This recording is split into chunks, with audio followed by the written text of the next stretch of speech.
আজকে আমি গরম জলে এক বাটি আটা দিয়ে দুর্দান্ত স্বাদের এক মজার রেসিপি আপনাদের সাথে শেয়ার করব। তাই ভিডিওটি সম্পূর্ণ দেখার অনুরোধ রইল। নমস্কার বন্ধুরা, আমি পুষ্পিতার রান্নাঘরে আপনাদের সবাইকে স্বাগত। আজকের এই মজার রেসিপির জন্য এখানে একটা কড়াইতে এক বাটি জল নিয়েছি। জলটাকে একটু ফুটিয়ে নিতে হবে। যখনই এইভাবে জলটা ফুটে আসবে তাতে দিয়ে দিব পরিমাণ মতো লবণ আর দিয়ে দিব 1 চামচ তেল। এরপর সমস্ত কিছু ভালোভাবে মিশিয়ে নিয়ে ওই গরম জলে দিয়ে দিব এক বাটি আটা। এক বাটি আটা গরম জলে অল্প অল্প করে দিয়েই সাথেই মিশিয়ে নিতে হবে, না হলে দেলা হয়ে যাবে। এখানে অল্প অল্প আটা দিয়ে আমি সাথে মিশিয়ে নিচ্ছি। আর এইভাবে কিছুক্ষণ মেশানোর পর দেখবেন আটাটা সেদ্ধ হয়ে একটা ডো ফর্মে এসে যাবে আর কড়াইটা ছেড়ে দেবে। আর এখানে ফ্লেমটাকে সম্পূর্ণ লো রাখতে হবে, না হলে নিচে লেগে যাবে। কিছুক্ষণ এইভাবে মেশানোর পর দেখুন আটাটা সম্পূর্ণ ডো ফর্মে এসে গেছে আর কড়াইটাও ছেড়ে দিয়েছে। এখানে আটার ডোটা সম্পূর্ণ রেডি হয়ে গেছে। ঢাকা দিয়ে মিনিমাম 10 মিনিট রেস্টে রেখে দিব, তাহলে পরে আটাটা আরও ভালোভাবে সেদ্ধ হয়ে যাবে। আর এদিকে একটা প্যানে 1 চামচের মতো তেল গরম করে নিয়েছি। তাতে একটা ডিমকে ফেটিয়ে দিয়ে দিলাম। তাতে দিয়ে দিলাম পরিমাণ মতো লবণ। ডিমটাকে এখানে লো ফ্লেমেই একটু ভেজে নিব, যাতে ডিমের কাঁচা গন্ধটা বেরিয়ে যায়। এখানে ডিমটাকে আমি ভেজে নিয়েছি, এরপর তুলে রেখে নিব। বেশি লাল করে ভাজা দরকার নেই, এইভাবে হালকা একটু ভেজে নিলেই হবে। ডিমটা আমি তুলে রেখে নিয়েছি। এরপর একই কড়াইতে দিয়ে দিব 1 চামচের মতো তেল। তেলটা গরম হয়ে গেলে ফোড়নে হাফ চা চামচের মতো জিরা দিয়ে দিব আর দিয়ে দিব একটা লঙ্কা কুচি। আর নিয়েছি একটা মিডিয়াম সাইজের পেঁয়াজকে ছোট ছোট করে কেটে নিয়েছি, দিয়ে দিব। এখানে পেঁয়াজটাকে হালকা একটু ভেজে নিব, যাতে কাঁচা গন্ধটা বেরিয়ে যায়। পেঁয়াজটা এখানে হালকা একটু ভাজা হয়ে গেলে তাতে এড করব কিছু সবজি, যেরকম একটা মিডিয়াম সাইজের আলুকে গ্রেট করে নিয়েছি, তার সাথে কিছু বাঁধাকপি আর গাজরকেও গ্রেট করে নিয়েছি, দিয়ে দিব।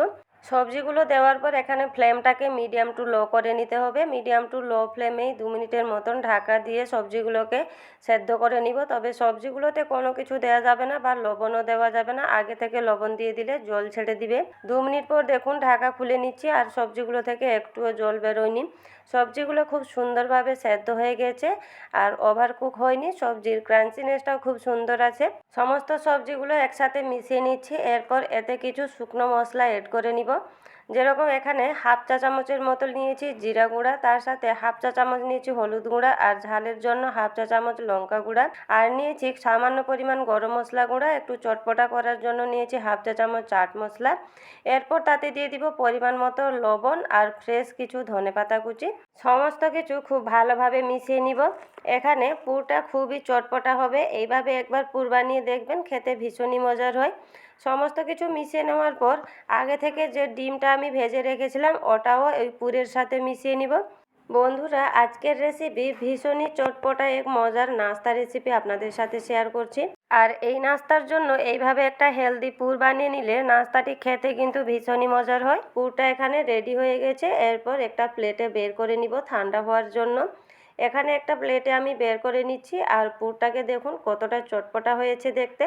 পুরটা এখানে রেডি হয়ে গেছে, সাইডে রেখে দিব। আর এদিকে যে আটার ডো 10 মিনিটের জন্য রেস্টে রেখেছিলাম, একটা থালায় বের করে নিচ্ছি। এখানে আটার ডোটা কিন্তু সম্পূর্ণ ঠান্ডা হয়ে যায়নি, হালকা গরম থাকা অবস্থায় খুব ভালোভাবে মুথে নিতে হবে। তবে মুথে নেওয়ার আগে হাতে সামান্য একটু তেল লাগিয়ে নিলে মুথার সময় আর আটার ডোটা হাতে লেগে যাবে না।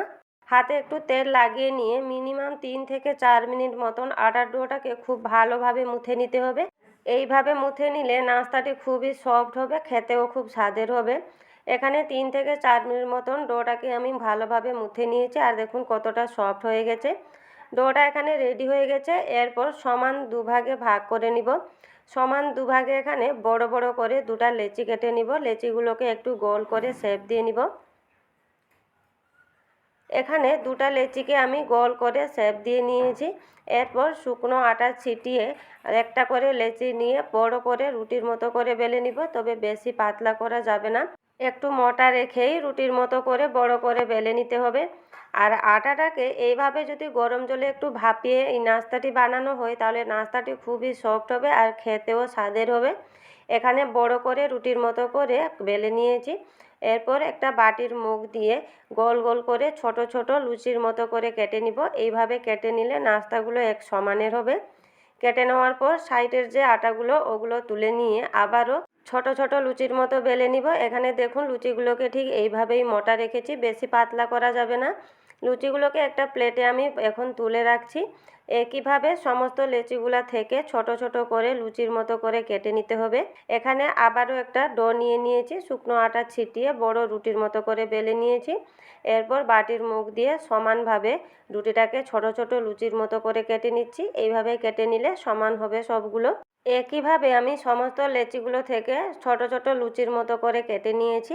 এরপর সমস্ত লুচিগুলোকে এখানে পাতিয়ে দিয়েছি। পাতিয়ে দেওয়ার পর লুচিগুলোর ওপরে একটু একটু করে টমেটো কেচাপ দিয়ে দিব। এইভাবে কেচাপ দিলে নাস্তাটি খেতে ভীষণই চটপটা হবে, আর বাচ্চাদের তো খুবই পছন্দের হবে, মজা করে খাবে। এখানে টমেটো কেচাপের বদলে আপনারা পিৎজা সিজনার বা ধনেপাতার চাটনিও ব্যবহার করতে পারেন, তবে টমেটো কেচাপটা দিলে একটু চটপটা হয়। এখানে সমস্ত লুচিগুলোর উপরে আমি কেচাপ ছড়িয়ে নিয়েছি। এরপর তাতে দিয়ে দিব যে চটপটা পুর আগে থেকে রেডি করে রেখেছিলাম, তা থেকে পরিমাণ মতো পুর লুচিগুলোর উপরে দিয়ে দিব। তবে বেশি দেওয়া যাবে না, তাহলে বাইরে বেরিয়ে চলে আসবে। 1 চামচের মতো করে দিলেই হবে। এখানে সমস্ত লুচিগুলোর উপরে আমি পরিমাণ মতো পুর দিয়ে দিয়েছি। এরপর একটা করে লুচি তুলে এইভাবে মুখটাকে খুব ভালোভাবে চেপে বন্ধ করে নিতে হবে, না হলে ফ্রাই করার সময় পুরগুলো সব বেরিয়ে আসবে। মুখটাকে এখানে চেপে চেপে আমি বন্ধ করে নিচ্ছি। বন্ধ করার পর একটু আমি মুড়ে শেপ দিয়ে নিচ্ছি। এটা সম্পূর্ণ অপশনাল। এইভাবেই নর্মাল চেপে মুখটা বন্ধ করে নিলেও হবে। এইভাবে একটু চেপে শেপ করে নিলে দেখতেও খুব ভালো লাগবে। এখানে আমি এইভাবে চেপে একটু শেপ করে নিচ্ছি। আর দেখুন নাস্তাটি দেখতে কতটা সুন্দর লাগছে। একটা নাস্তা আমার রেডি হয়ে গেছে।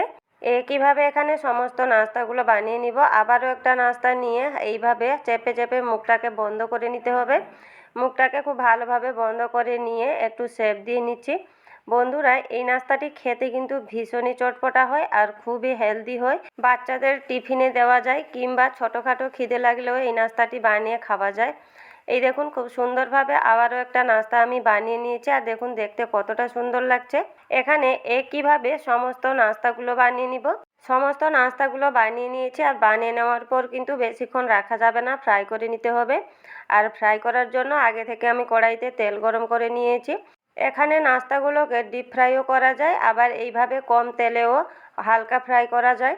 নাস্তাগুলোকে দেওয়ার পর এখানে ফ্লেমটাকে মিডিয়াম টু লো করে নিতে হবে, আর মিডিয়াম টু লো ফ্লেমে কিছুক্ষণ অপেক্ষা করলে এক পিঠ যখন হালকা এইভাবে ব্রাউন কালার এসে যাবে তখন উল্টে নিতে হবে। আর মিডিয়াম টু লো ফ্লেমে উল্টে পাল্টে মিনিমাম 5 মিনিট মতো নাস্তাগুলোকে হালকা গোল্ডেন ব্রাউন করে ভেজে নিলে নাস্তাগুলো খুবই ক্রিস্পি হয়ে যাবে আর খেতেও ভীষণ মজার হবে। এখানে 5 মিনিট ধরে উল্টে পাল্টে নাস্তাগুলোকে আমি হালকা ব্রাউন করে ভেজে নিয়েছি, আর দেখুন কালারটাও খুব সুন্দর এসে গেছে। এখানে আমার প্রথম ধাপের কয়েকটা নাস্তা ভাজা হয়ে গেছে। এরপর তুলে রেখে নিব। নাস্তাগুলোকে দেখেই বুঝতে পারছেন কতটা ক্রিস্পি হয়েছে। নাস্তাগুলোকে দেখতে যেমন হয় বন্ধুরা, খেতেও কিন্তু ভীষণ স্বাদের হয়। এখানে একইভাবে সমস্ত নাস্তাগুলোকে ভেজে নিয়েছি, আর দেখুন দেখতে কতটা সুন্দর লাগছে। এছাড়াও সকালে বিকালে চায়ের সাথেও খুব সহজেই নাস্তাটি বানিয়ে নেওয়া যায়। নাস্তাটি দেখুন কতটা সফট হয়েছে। একটা নাস্তা এখানে আমি ভেঙেও দেখিয়ে দিচ্ছি। দেখুন ভেতরে পুর দেওয়ার কারণে দেখতে কতটা সুন্দর লাগছে, আর ভেতরে কিভাবে হয়েছে। আজকের আমার এই রেসিপিটি কেমন লাগলো কমেন্ট বক্সে অবশ্যই জানাবেন, আর যদি ভালো লেগে থাকে তাহলে একটা লাইক করে বন্ধুদের সাথে শেয়ার করবেন, আর চ্যানেলটিকে সাবস্ক্রাইব করে পাশে থাকবেন। নমস্কার বন্ধুরা, আজকের মতো এই পর্যন্তই। আবার দেখা হবে নতুন কোনো রেসিপিতে। ভালো থাকবেন, সুস্থ থাকবেন।